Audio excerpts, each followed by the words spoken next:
আসসালামু আলাইকুম। আশা করি সবাই ভালো আছেন। তো আজকে আমি বিল্ডিংয়ের প্লাস্টার নিয়ে কিছু কথা বলবো।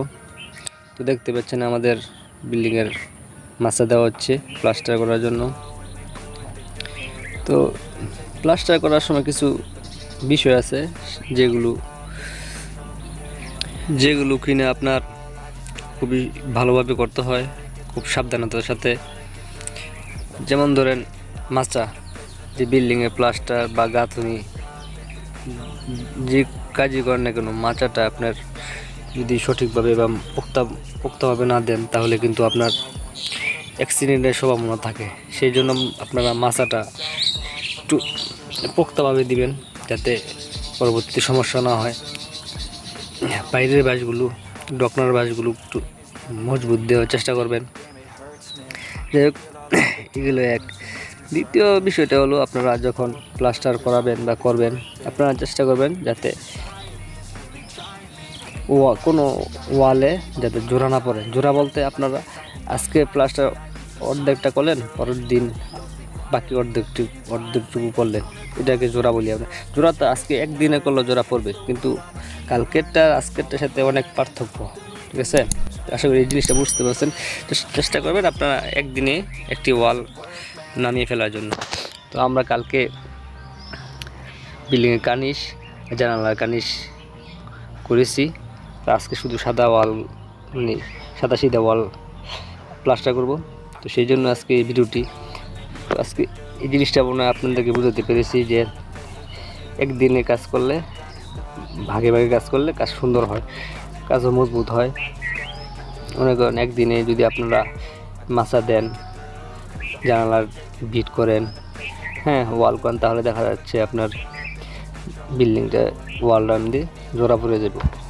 তো সেই জন্যে আপনারা চেষ্টা করবেন যাতে, তারপরও আপনার যার যার ইচ্ছা, ব্যক্তিগত ইচ্ছা, যার যার যেইভাবে কাজ করতে সুবিধা সেভাবে সেভাবে করবেন।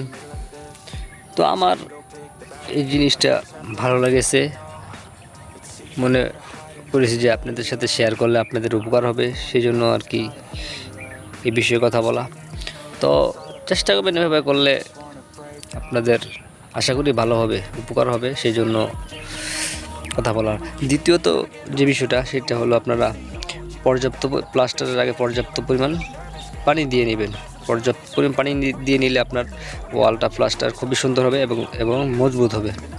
তো আপনারা যারা কাজ করবেন তারা চাইবেন সুন্দর করার জন্য, আর যারা কাজ করাবেন তারা সুন্দরও চাইবেন এবং কি মজবুতও চাইবেন। তো সেই জন্য উভয় পক্ষেরই লাভ হবে আমার এই ভিডিওটি দেখলে। তো ভিডিওটি ধৈর্য সহকারে শুরু থেকে শেষ পর্যন্ত দেখেন, কিছুটা হলো আপনাদের উপকার হবে। তো আমাদের প্রথম মাচার কাজ শেষ, দ্বিতীয় মাচার কাজও শুরু করে দিয়েছি আমরা। তো আরেকটা জিনিস আপনারা অবশ্যই মাথায় রাখবেন, মাল যাতে নষ্ট না হয়, এই জিনিসটা খুবই গুরুত্বপূর্ণ। আমি প্রায় সবসময় ভিডিওতে বলে থাকি যাতে মাল নষ্ট না হয় সেদিকে খেয়াল রাখবেন। মাল নষ্ট করলে কিন্তু কারোই লাভ নাই, নষ্ট মানে নষ্ট, কারোই লাভ নাই, ক্ষতি তো ক্ষতি, দুজনের ক্ষতি।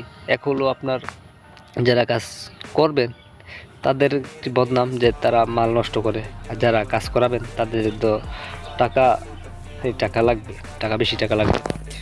তো আপনারা একটা জিনিস আগে থেকেই আপনারা একটা প্রিপারেশন নিয়ে রাখবেন যে প্লাস্টারের সময় অনেক সময় মাল বেশি হয়। তো সেই জন্য কী করবেন, আপনারা কিছু ছোটো ছোটো কাজগুলো রেখে দিবেন।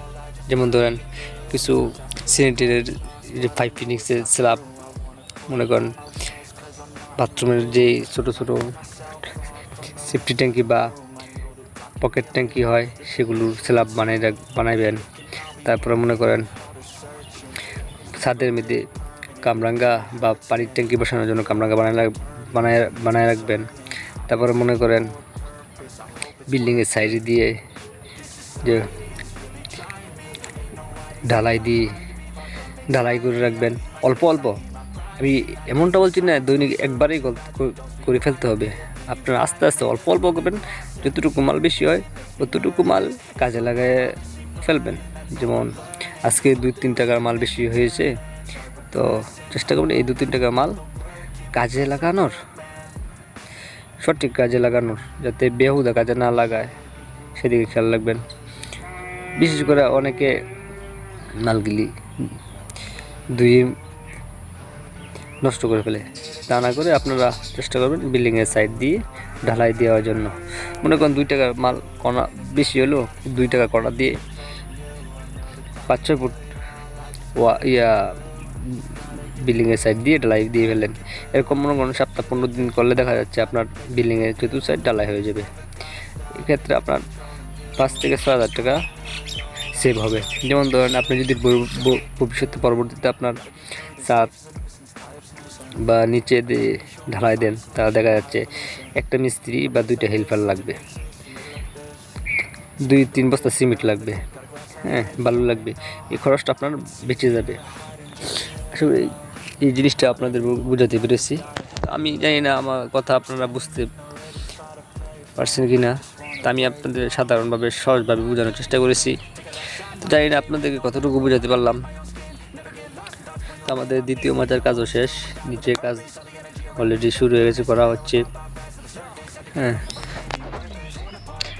আর আপনারা চাইলে গ্যারান্টি দিতে পারেন, চাইলে রং দিতে পারেন, এটা যার যার ব্যক্তিগত ব্যাপার। এটা সৌন্দর্য যদি করতে চান তা রং দিবেন, যদি চান যে গ্যারান্টি নিতে পারেন, কোনো সমস্যা নেই, এটা আপনাদের ব্যাপার। এই যে প্লাস্টার সময় অবশ্যই নিচে কাগজ দিয়ে নেবেন, যাতে মশলা নিচে না পড়ে। মশলা নিচে পড়লে যাতে উঠানো যায় সেই ব্যবস্থা করে নেবেন প্লাস্টার করার আগে।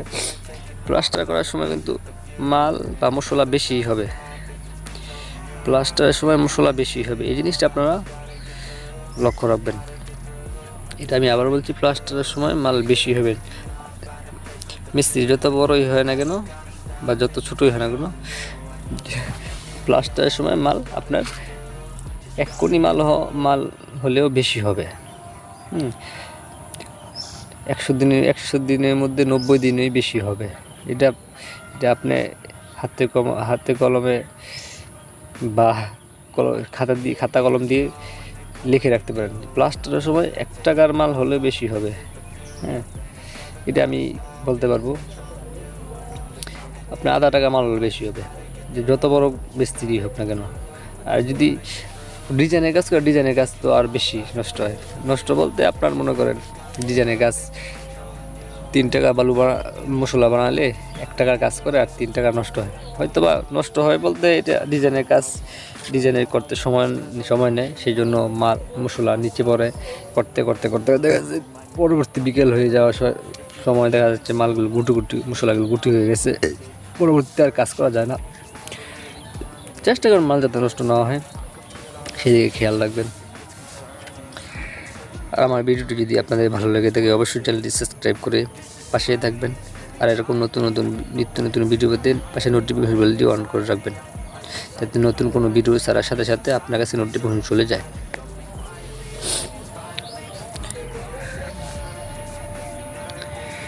দেখতেই পাচ্ছেন আমাদের কাজ এর ফিনিশিং কত সুন্দর হচ্ছে। কাজও কোনো প্যারা নাই, সহজভাবে করা হয়েছে। হ্যাঁ, খুব সুন্দর। জোড়া পড়লেও আপনার পাটটা দিয়ে গজ দিয়ে খুব সুন্দরভাবে মিলিয়ে ফেলা হয়েছে, যাতে উঁচা নিচে হয় নাই। তো দেখতে পাচ্ছেন আমাদের কাজ প্রায় কমপ্লিট। আপনাদের দেখানোর জন্য জানি না কতটুকু বোঝাতে পেরেছি, তো আশা করি আপনারা যতটুকু বুঝেছেন। তো কমেন্টে জানাবেন কতটুকু বুঝেছেন। হ্যাঁ, ভালো থাকবেন, সুস্থ থাকবেন, সবাই সবার জন্য দোয়া করবেন। আল্লাহ হাফেজ, আসসালামু আলাইকুম।